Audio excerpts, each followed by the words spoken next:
sure the jacket is snug. Tuck in the end of the strap. Your life jacket is equipped with reflective tape to increase visibility, a whistle, and a water-activated light. Life jacket instructions are also on the back of your stateroom door and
buildings in this style to grab the visualization of the faith again.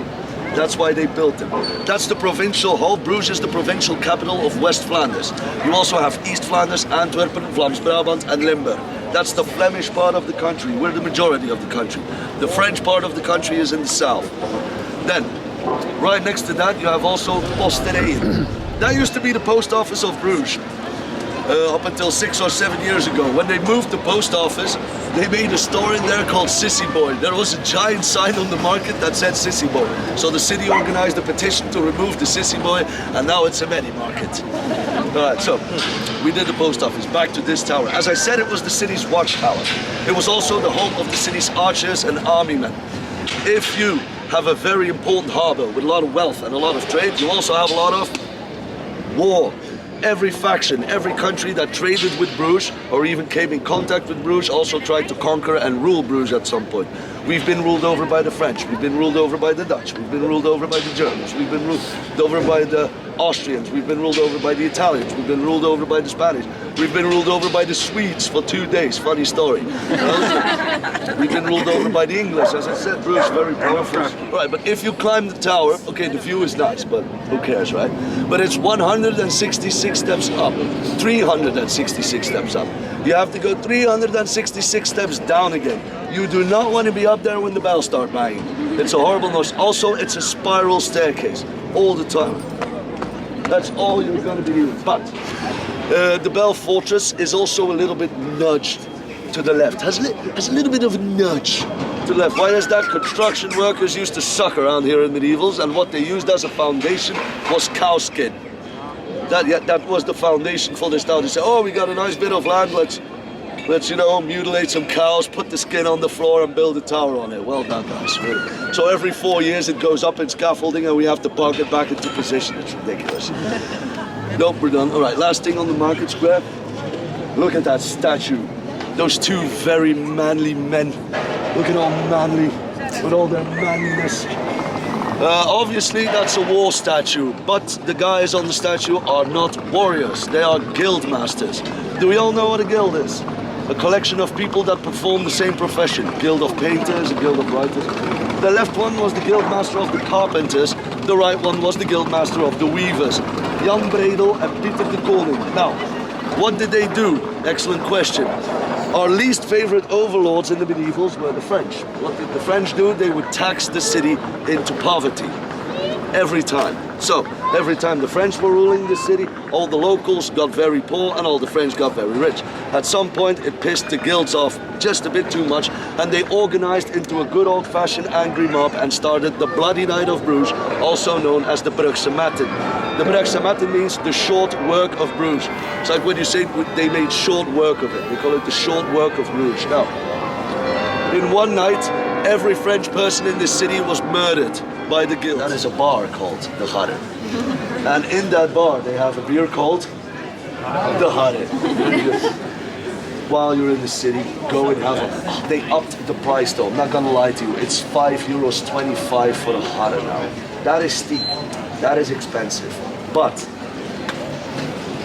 it's so good.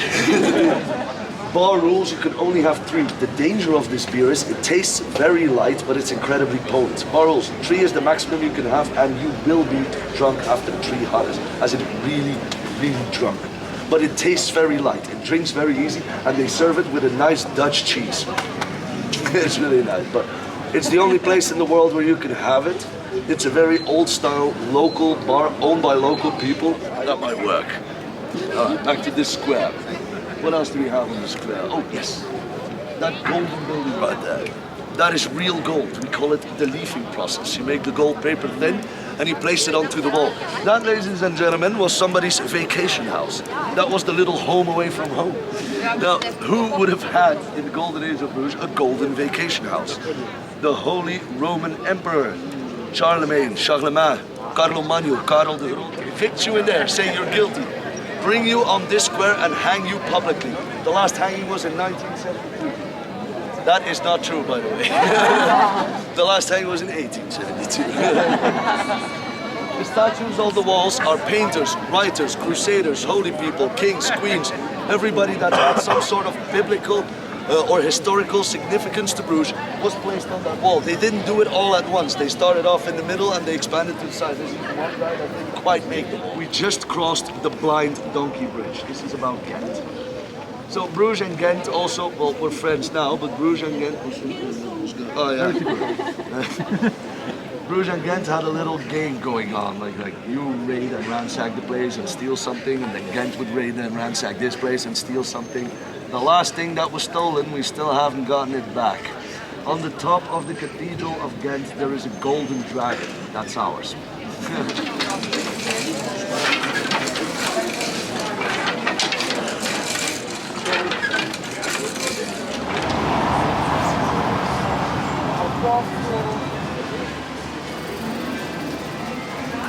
City walls, actually.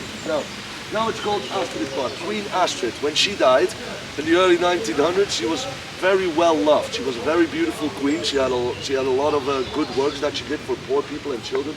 So when she died, there was national mourning, and in her honor, they named all of the most beautiful places in Belgium after Astrid. Astrid Park, Astrid Square, Astrid Boulevard, Astrid Street. This is Astrid Park. No, they bombed the prison, but whatever. This was the prison of Bruges. Portier, that means doorman. And look at this gate, has the spikes and everything. They renovated it for the last time in the 1800s, but they actually built it in the late 1700s. This is one of the preserved monument places. A wooden house without one of these is not an original one. It also comes in a blue variation, and they both mean the same. So keep an eye out for these. They haven't done all of the houses. Okay, also, there are 275,000 tourists here every day, and there's only 25,000 people living here. That's why we all kind of know each other. As you can see, most of these things are hotels and houses. We don't have apartment buildings or anything. Not a lot of people live here. And a lot of the houses are bed and breakfasts as well. So actual locals, maybe if you see 500, maybe you see one. You can touch me if you like, that's okay. That building there on the corner, that was the palace of Maximilian of Austria, used to reside there. Bruges was a part of the Austrian Empire for quite some time. How did that happen? Maximilian was married to local royalty, Mary of Burgundy, Maria van Bourgondië.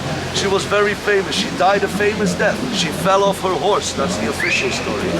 She fell off her horse and she died.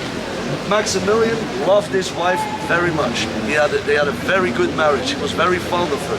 So naturally, when she died, he was angry. He blamed the city of Bruges for the death of his wife.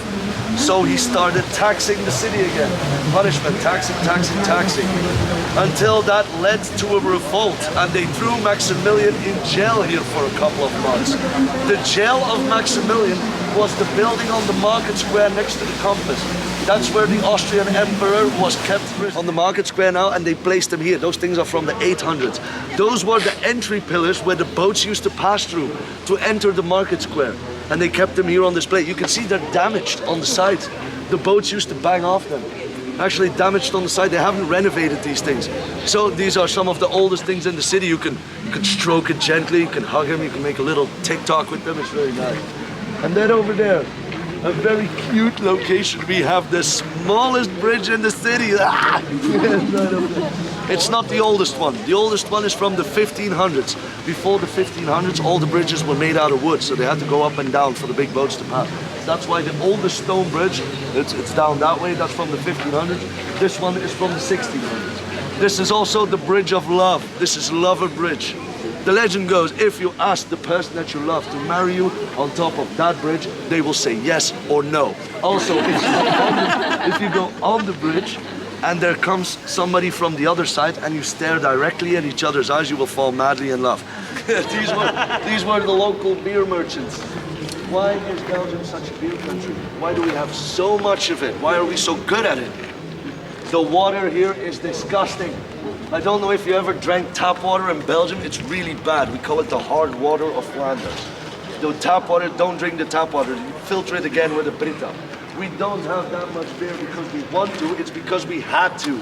Making beer is a purifying process. We had centuries and centuries to practice it because it was the only stuff we could drink around here. Of the Church of Our Lady. This is the second tallest brick-made structure in the world. I repeat, brick-made structure. Bricks all the way from the bottom, all the way to the top. The tallest brick-made structure in the world stands in Landshut in Germany. Now, this is also the second biggest church in the country. The tallest one is the Cathedral of Antwerp. The Cathedral of Antwerp is not made out of bricks.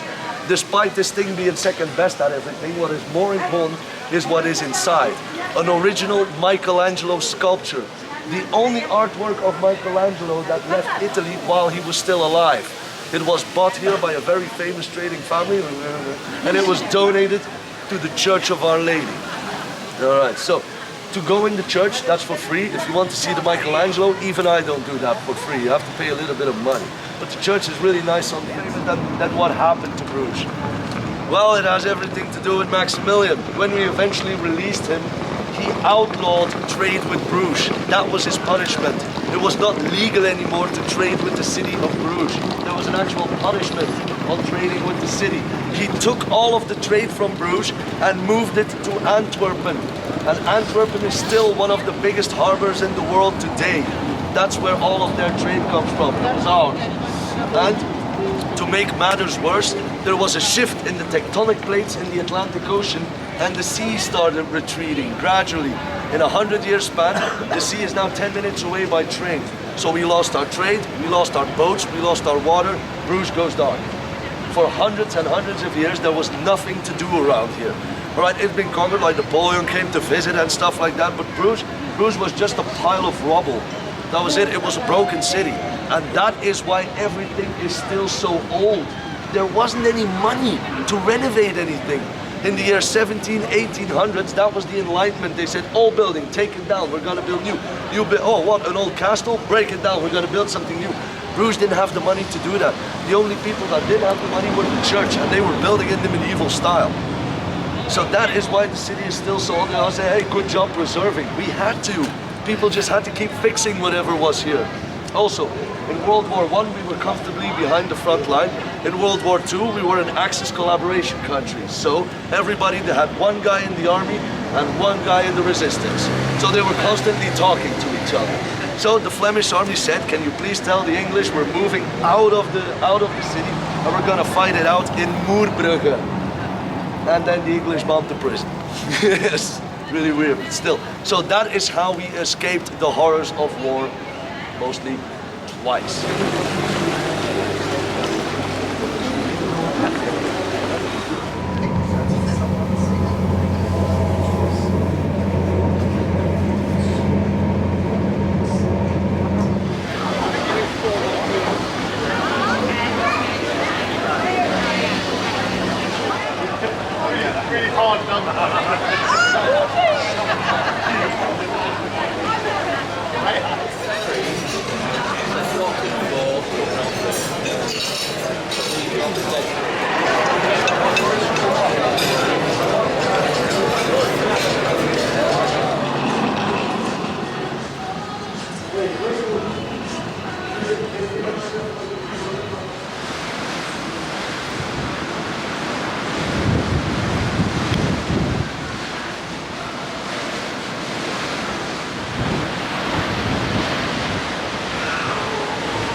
ultimate goal is to show you that the city is so much more than that, if you allow me. Mission accepted? Yes. Good, otherwise it's going to be a long tour for you. The tour is going to be between 2 to 2.5 hours long, depending on your questions and how busy the city is. We'll start here, we end out on the Dam, which is about a 3-minute walk from here. There won't be any toilet breaks, we're going to do it in one go. Make sure your phones and wallets are safe and bags are sealed. Pickpocketing almost never happens, don't worry about that. The greatest danger in this city, 2 wheels. The bicycles will not stop for anyone. You've probably noticed that already. In fact, when they see us, they may actually speed up. We always have to look out for them. I'll make an announcement whenever we're crossing a major street to keep ourselves safe. Up here. It was built in 1881 by an architect by the name of Pierre Cuypers. It looks really similar to another building in Amsterdam, a museum. Very famous one. The Rijksmuseum, exactly. Same architect. They are built to frame the Canal belt, north-south, with Dam Square in the middle. Now, this station, I want you to use your imagination and dissolve it in your minds and replace it with 5,000 to 7,000 massive sailing vessels. This was the largest port in the world for 200 years. Ships coming from all over the world carrying products they had never seen in Europe before, creating the economic boom of this city. Just to jog your imagination a little bit, here's a painting of the port and the kinds of ships I'm talking about. This port had more ships than England, France, Spain, and Portugal combined in the 1600s. That's how huge this port was. The port days in decline at the end of the 1700s, which I'll talk about later on in the tour. Railroads were arriving in the 1800s, and to keep up with the tradition, they decided to build the station at the exact location of the port. So instead of ships, we have trains arriving at the same location, still the main transport hub. And the train station is built on the water. It's actually standing on the Eye River. And these homes here, they call them the dancing homes because they look like they're dancing on the water. People often ask me, hey Sam, how are those buildings standing there? Firstly, do you know that you are below sea level right now? None of this land existed. It was pulled out of the sea. You're about 1.5 meters below sea level right now. Did anyone fly into Amsterdam Schiphol Airport, the international? You were 4.5 meters below sea level there. All of this pulled out of the sea, and it's a swampland, really difficult to build upon. So they actually had to create the foundations of the city, and the way they did that, harvesting pine wood from Norway, winter wood is stronger and thicker, and wood from the Black Forest in Germany. Sorry guys, we stole your wood. Brought it here, pile drove it 30 meters into the soft earth to create stilts to build the city of Amsterdam upon. So the entire city of Amsterdam standing on stilts, a hidden forest underneath the city supporting it from sinking into the mud. You know, property taxes here were actually done on the width of the homes, encouraging people to build up rather than out. Great idea for saving on space. But now the homes are top heavy, and wood and water don't exactly go well together when they dropped the water table. Wood, oxygen, water. The original foundations began to rot, and the houses on them started tilting on the rotting foundations, and this is what has created all of the leaning homes of Amsterdam. You are not imagining this. You are not high right now, yeah? This is why the houses are tilted, but all over the city you see houses leaning forward as well. Right here. Very clearly pitched forward. That is not a mistake. That was done on purpose this way. If you look at the roof of the homes, there are beams and hooks. Remember, this land is prone to flooding. The goods arriving in the harbor, really valuable. They had to protect them. They would use a pulley system with a rope to hoist everything into the attic space. If the house was totally vertical, you see how windy Amsterdam is, you would damage the facade all along the way. But if you put the facades forward, you had more room for the goods to swing in the wind without damaging the house. Feel like a human safari with tours in that area. You're free to walk there at any time during your time in Amsterdam. We don't do it as a tour group out of respect. But the red light district begins right after that bridge, and I want to say welcome to the city. You see 2 signs on that bridge. The one on the left says you can get €100 fine in this city of Amsterdam Also this sign, for wild urination. That's what it says. What are they talking about? Every single year, 15 to 20 people are found dead in the canals of Amsterdam. Not murders, not suicides. They are always men 18 to 30, usually English or German. Stoned and drunk guys who think the canals are urinals. They go to pee in the canals, pass out and fall in the winter times. No stairs to get out, nobody was there to help them, and they would drown like everyone else. They are equal residents of this city and this country. You know, they are freelancers. I'm also a freelancer. When Corona happened, because of human contact, none of us could work. This is how equal we are. I had the exact same financial support from the Dutch government to get through the early part of Corona that they did. That's how equal we are. That's also where the similarity lies between us. Although I too hope you're going to be really, really, really satisfied after this tour, I have to say. This was the heroin highway, full of needles, junkies, heroin dens everywhere. Crime was going through the roof. You know, Amsterdam in the 1970s and the 60s was the hippie capital of the world. This is the time period that John Lennon, Yoko Ono came here, calling Amsterdam the most peaceful, liberal city on the planet. Crime rates are going through the roof, and the city of Amsterdam needed a solution, and really, really, really fast. Right over here, you see a business called the Jolly Joker, and the word coffee shop is on it. True or false, people go there for great cappuccinos. False. They would look at you really strangely if you came in there and only ordered a cappuccino. These places, a code word for soft drugs, marijuana and hashish. But guess what, if you went in there right now to buy a joint, you are actually breaking the laws of the Kingdom of the Netherlands. You can go to jail for this, we can put you in prison. Watch out. We also don't care. People think that cannabis is legal in this country. It is not. But it is also not illegal. It's in a gray area, illegal but tolerated under this policy, because back then cannabis was not viewed as a social problem. It was not viewed as creating more crime. It was viewed as a possible source of revenue. If this was 1538, you are standing outside of Amsterdam. You've already left the city and looking at the front entrance by land. This was the front gate of Amsterdam by land back then. Here is what Amsterdam looked like in the medieval age. It was a horseshoe, walled and fortified and surrounded by a moat. The Amstel River bisecting the city. The dam on the river Amstel, where Dam Square is located today. This is where Central Station is, and the castle behind us is right over here. A drawbridge would open and close to allow people in and out of the city by land, and in this direction, you only saw farmland back then. Pigeons, tulip bulbs to survive. They needed firewood. The entire region was deforested, and the trees you see today here only planted after the Second World War. That's why they're not so tall. This direction, full of wooden homes, wooden furniture, no more people. Because from 1942, the Nazis began the deportation campaign of the Jews.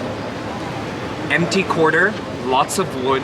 The citizens came through out of survival needs and destroyed any building with wood in it and took whatever wood they could find to survive what is called, in our history, the Hunger Winter. Desperate times. Imagine that, 4 years of a Nazi occupation ending with this. You know, you really need to understand this time period in Amsterdam's history if you want to appreciate the modern liberal city that you're in today. I want to show you this square in 1941. No matter how many times I do a tour, this image gives me the chills.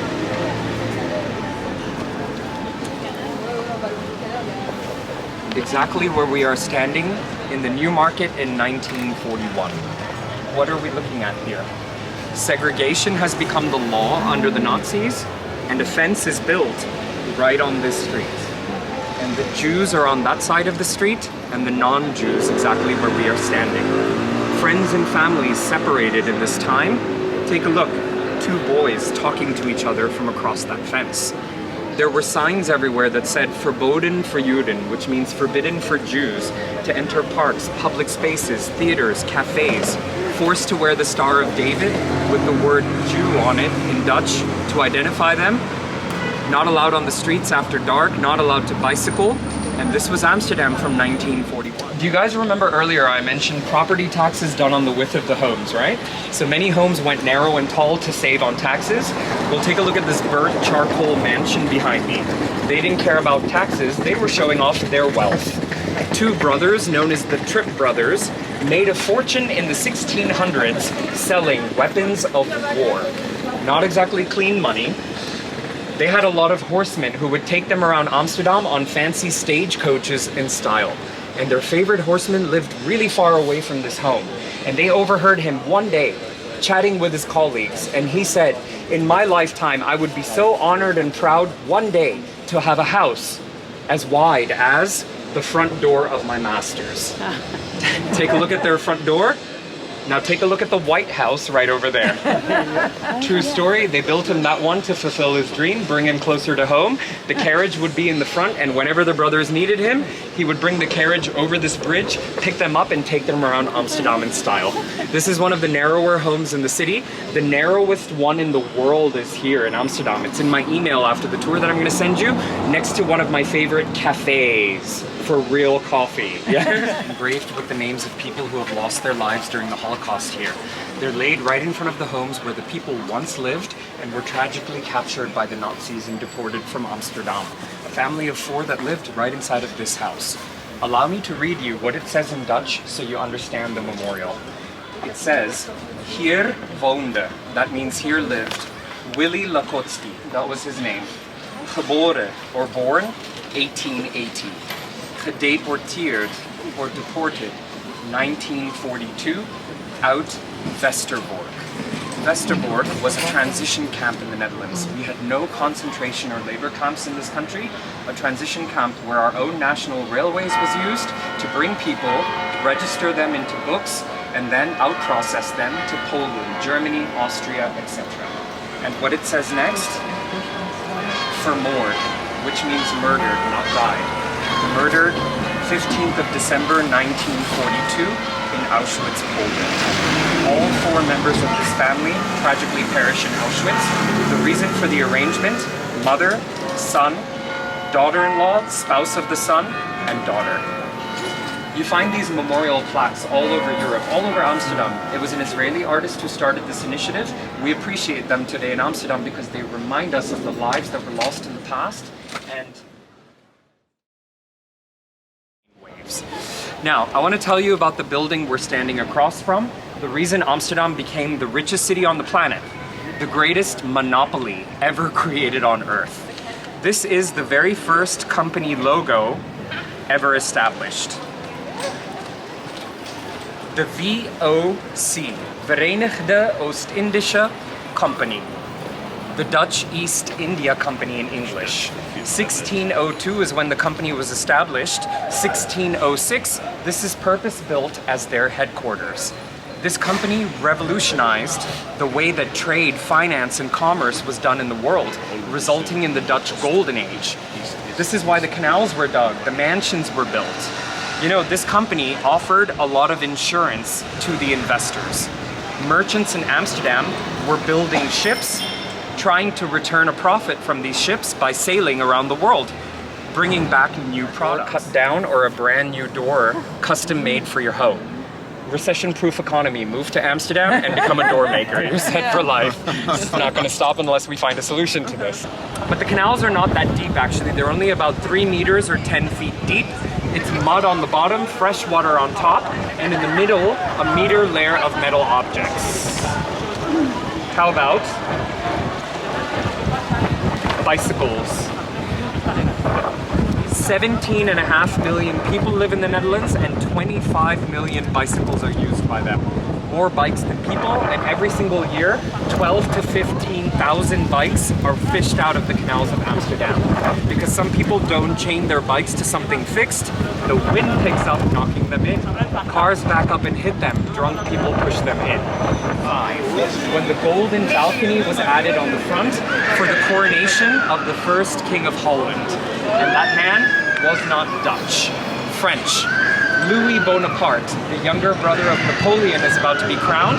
The golden balcony added because, like Evita, he wants to stand on that balcony with a sea of people in front of him and make a statement to the Dutch people in the Dutch language. Dames en heren, ik ben uw koning. Ladies and gentlemen, I am your king. Frenchman couldn't get the accent correct. What he ended up saying, Dames en heren, ik ben uw konijn, which means, ladies and gentlemen, I am your rabbit. People often ask me, how come the Dutch are so pioneering? They impact change around the world. Well, it was never really the intention to do that. Here in this society, it's really about ensuring everyone in our society leads a respectable quality of life. You know, if someone makes a decision for themselves in their lifetimes, this is not harming anyone else in our society.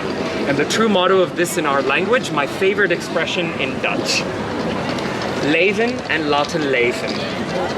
Literally translated, live and let live. And you guys, the many nations you come from, firstly, thank you for visiting Amsterdam. Thank you, I hope throughout this tour, realizing we are not about the sex and the drugs after all.